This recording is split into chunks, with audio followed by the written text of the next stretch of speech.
Bonjour et bienvenue dans cette nouvelle capsule vidéo.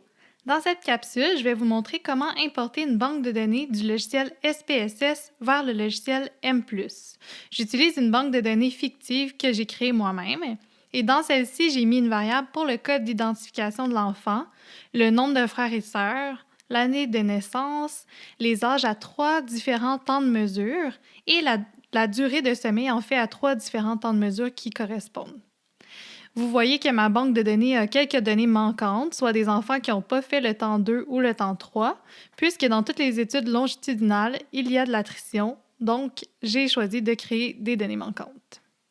La première étape que je vais vous montrer est essentielle si vous voulez faire des analyses multiniveaux, mais sinon vous allez pouvoir passer directement à l'étape 3. Donc, pour faire des analyses multiniveaux, vous devez changer le format du fichier qui est en ce moment wide. Donc ici, on a 3 colonnes pour chacun des temps de mesure et on va devoir le changer pour avoir un fichier long.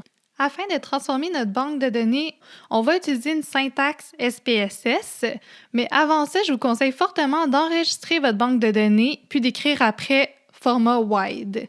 Ici, on voit la syntaxe SPSS qu'on va utiliser, donc c'est la commande vars to case. On voit qu'on demande à SPSS ici de créer une variable qui s'appelle âge à partir des variables âge temps 1, âge temps 2 et âge temps 3. Une variable qui s'appelle durée de sommeil à partir de durée de sommeil temps 1, temps 2 et temps 3.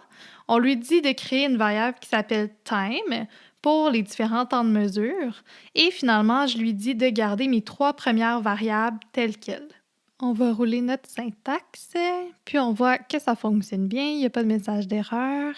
Puis ici, on voit que le fichier wide est maintenant en format long.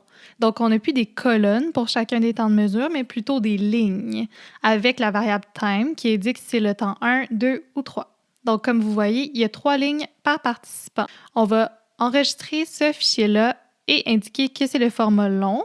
Si on n'enregistre pas nos différentes banques de données à chacune des étapes, à la fin, on va avoir une banque de données finale en format long, mais on va avoir perdu notre banque de données en format wide. Donc, la prochaine étape, c'est d'arrondir les nombres à la 2e décimale avec cette syntaxe-ci. Puis ensuite, on va passer à l'étape 3, qui est l'étape que tout le monde doit utiliser dans le fond. Cette étape-là, c'est de transformer toutes les données manquantes de la banque de données afin qu'elles aient un code unique, comme par exemple 999. Je vous suggère d'utiliser la syntaxe suivante. Ensuite, on vérifie qu'il n'y a pas de case vide dans notre banque de données, puis vous pouvez voir que SPSS a remplacé toutes les données manquantes par des 999. La prochaine étape, c'est de transformer notre fichier SPSS en fichier texte. Donc, pour faire ça, dans la dernière version d'SPSS, on doit aller dans « Exporter » puis choisir le tab « Delimited ».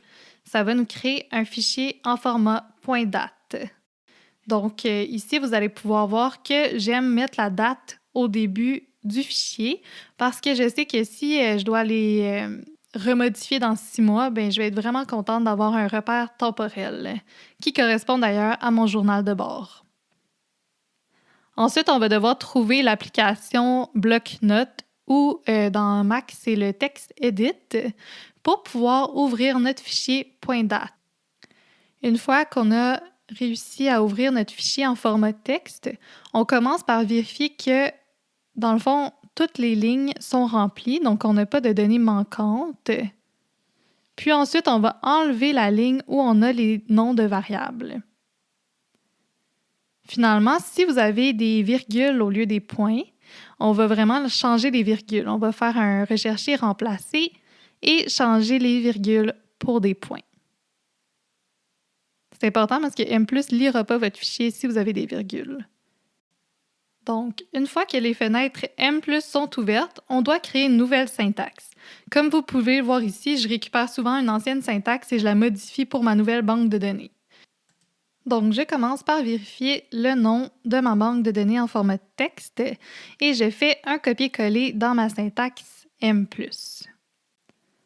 Ensuite, je vais faire un copier-coller de la liste de variables dans SPSS afin d'indiquer à M+, les colonnes correspondent à quel nom de variable. C'est très important que les variables soient dans le même ordre que dans votre banque SPSS. Dans la ligne Use Variable, je vais mettre les variables qui m'intéressent dans mon modèle. Donc ici, j'ai choisi l'âge et la durée de sommeil. Puis, vous pouvez voir là, que j'ai demandé les analyses descriptives et que ici, je vais créer une petite corrélation entre les deux.